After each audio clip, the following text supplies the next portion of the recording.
तो हम लोग कलम से अपनी लड़ाई को लड़ना जानते हैं। और अगर कोई हमारे इतिहास को अगर नहीं जानता है तो तलवार से हमारा इतिहास भीमा कोरेगांव से जाना जाता है और कलम से हमारा इतिहास जो है वो संविधान से। 4 आदमी ने गोली चलाया, वो चारों के चारों एक ही कौम से हैं। जितने भी आप लोग ने देखा होगा, जितने भी Z+ की सिक्योरिटी दी गई है, या तो नचनिया को दिया गया है या तो और किसी हुआ सितारा है जो एक गरीब दलित मुस्लिम अति पिछड़ों की सबकी आवाज़ बन रहा है। उन आवाज़ों को दबाने की ये कोशिश की गई है और ये तो हम लोग शुक्र मनाते हैं कि सभी लोगों की दुआएं उनके साथ थी कि उनकी जान बच गई। उससे भी इसी तरह का हमला ओवैसी पे भी हुआ था। ओवैसी पे हमले हुए हैं, उसके बाद चंद्रशेखर जी पे हमले हुए। दोनों को किस रूप में आप देख रहे हैं? देश के गद्दी पे बैठे हुए तानाशाह शासक को यह बताने आए हैं कि यह प्रेस कॉन्फ्रेंस तक सीमित नहीं रहेगा। हम लोग पूरे बिहार में, पूरे देश में एक नया आंदोलन को मोड़ देंगे और तत्काल दलित बहुजन महापंचायत होने जा रहा है मधेपुरा में 20 तारीख को। हमारे राष्ट्रीय अध्यक्ष पर जो गोली चलाई गई और पुलिस, यूपी पुलिस जिस तरह से मतलब मामला को निपटारा करने में जुटी हुई है। राजनीति में मनभेद हो सकता है, राजनीति में इतनी बड़ी घटना को अंजाम देना, किसी के जान को ले लेना या किसी के जान के पीछे पड़ जाना, यह कहीं किसी पूरे विश्व के किसी संविधान में नहीं है। लेकिन देखिए, उत्तर प्रदेश में बैठे सरकार, तानाशाह और खासकर पुलिस जिस तरह से इस मामले को मतलब मिलाने जुलाने में लगी हुई है, उसके विरोध में भी हम लोग उग्र प्रदर्शन करेंगे। जो चार आदमी ने गोली चलाया, वो चारों के चारों एक ही कौम से हैं। दूसरी बात क्या है कि फेसबुक हैंडल से एक मैसेज छोड़ा जाता है कि चंद्रशेखर को जान से मार दिया जाएगा और उसके बाद घटना को अंजाम दिया जाता है। और एक कौम के ट्विटर मतलब एक कौम के फेसबुक हैंडल से यह छोड़ा जाता है और उस पर भी सरकार सोई रहती है। जब गोली चलता है, गोली चलने के बावजूद भी अभी तक सरकार ठोस कदम नहीं उठाई है। और हम मांग करते हैं आप लोगों के माध्यम से कि हमारे राष्ट्रीय अध्यक्ष को Z+ की सुरक्षा प्रदान की जाए, क्योंकि अभी तक जितने भी आप लोग ने देखा होगा, जितने भी Z+ की सिक्योरिटी दी गई है, या तो नचनिया को दिया गया है या तो और किसी को दिया गया है।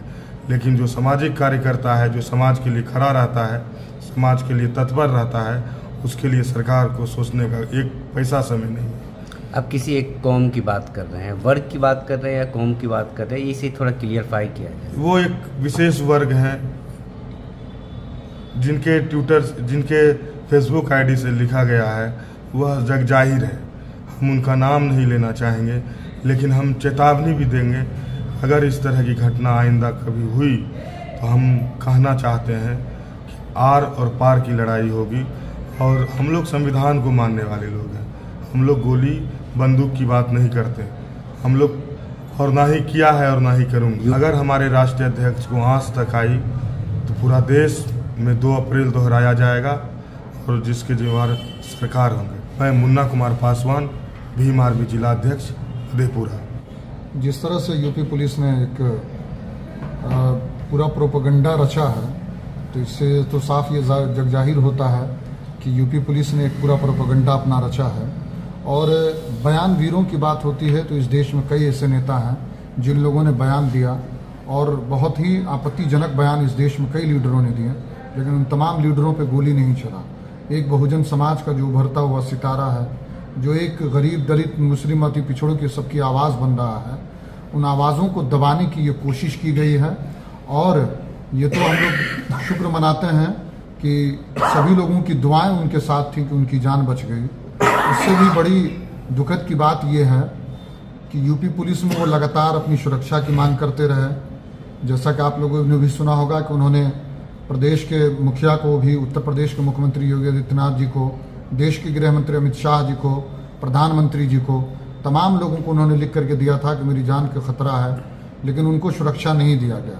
उसके अलावा इतने बड़े लीडर को, जो पूरे देश में एक समाज, जो एक खूबसूरत समाज बना रहे हैं, बहुजन समाज, उसकी आवाज़ बने हुए हैं, उनको एक आर्म्स का जो है लाइसेंस तक नहीं दिया गया। तो कहीं ना कहीं ये साबित होता है कि उत्तर प्रदेश सरकार उनकी हत्या करवाना इसी तरह का हमला ओवैसी पे भी हुआ था। ओवैसी पे हमले हुए हैं, उसके बाद चंद्रशेखर जी पे हमले हुए। दोनों को किस रूप में आप देखते हैं? नहीं, देखिए, दोनों घटनाएं निंदनीय थी। और उस वक्त भी जब असदुद्दीन ओवैसी साहब पर हमला हुआ था, उस वक्त भी हम तमाम लोगों ने उस घटना की भी निंदा की थी। और उसी प्रदेश में हुआ था जिस प्रदेश में ये कहा जाता है कि यहाँ शासन चलता है, यहाँ अपराधियों को मिट्टी में मिला दिया जाता है। वहाँ के मुख्यमंत्री सदन के पटल पर ये बात कहते हैं कि यहाँ पर अपराधियों को हम लोग मिट्टी में मिला देंगे। तो उसी प्रदेश में भी तो ये भी अपराधी हैं जिन्होंने असदुद्दीन ओवैसी साहब पर हमला किया, जिन्होंने हमारे एडवोकेट चंद्रशेखर आज़ाद साहब पर हमला किया। तो ऐसे तमाम अपराधी क्यों नहीं मिट्टी में मिल रहे हैं? एक पर्टिकुलर समाज के लोगों को ही क्यों उस प्रदेश में दिक्कत और परेशानी हो रही है? तर्क यही दिया जा रहा है कि भावना आहत थी, कुछ ऐसे जो बोला गया है जिससे इन लोगों की जो भावना है आहत होगी। तो क्या आहत होने पे गोली चलाना जायज़ है? नहीं, अगर आहत की बात होती है तो इसी प्रदेश में और इस देश में कितने ऐसे बयानवीर हैं जिन्होंने कितनी मरतबा ये तक कहा कि ये लोग अछूत हैं, ये लोगों को बिल्कुल चेयर पे नहीं बैठाना चाहिए। एक सोशल मीडिया से मारने की धमकी दी जाती है, तो उससे भी तो एक समाज आहत हो सकता है। लेकिन जो हमारा समाज है वो संविधान को मानने वाला समाज है, और जब हम लोग संविधान को मानते हैं तो हम लोग कलम से अपनी लड़ाई को लड़ना जानते हैं। और अगर कोई हमारे इतिहास को अगर नहीं जानता है तो तलवार से हमारा इतिहास भीमा कोरेगांव से जाना जाता है, और कलम से हमारा इतिहास जो है वो संविधान से जाना जाता है। तो हम लोग दोनों तरफ से सक्षम हैं, लेकिन हम लोग इस देश के कानून व्यवस्था पर, इस देश के संविधान पर हम लोगों को भरोसा है। इसीलिए हम लोग कलम से लड़ाई लड़ रहे हैं और कानून को अपने हाथ में नहीं लेकर के कानून को अपने काम करने के लिए हम लोग इजाज़त दे रहे हैं। उस प्रदेश के मुखिया को ये चाहिए कि अभी भी एडवोकेट चंद्रशेखर आज़ाद जी को Z+ की सुरक्षा मुहैया कराया जाए। मेरा नाम मोहम्मद अबूजर खान है, भीम आर्मी प्रदेश उपाध्यक्ष बिहार।